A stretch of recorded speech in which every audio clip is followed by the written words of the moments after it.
কাহিনী আছে।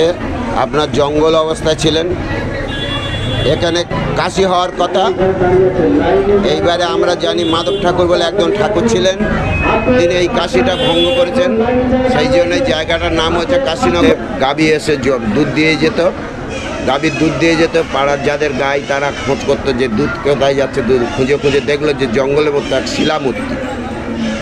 সেখানে কিছু সন্ন্যাসী হতো, সেই সন্ন্যাসীরা দুধে বাবাকে সেবা করতে করতে হঠাৎ নবাব আলীবর্দী সাহেব দেশ ভ্রমণে এসেছিলেন। দেশ ভ্রমণে আসতে উনি দেখলো যে জঙ্গলের মতো বোম বোম আওয়াজ হচ্ছে। এখানকার মাঠ হচ্ছে আপনি সব পাঁজিতে পাবেন, সব পাঁজিতে পাবেন। এনার নাম সব পাঁজিতে পাবেন। আমরা 500 বছর পুজো করে আসছি, 500 বছর। তার আগে কারা করতে বলতে পারবো। আপনার পরিবার 500 বছর ধরে পুজো করে আসছে। সব সফল হয়, কারণ সফল যদি না হয় তারা কেন আসবে। যেটা মানব করে পূর্ণ। হ্যাঁ। কি নাম আপনার? কাশীনাথ চক্রবর্তী।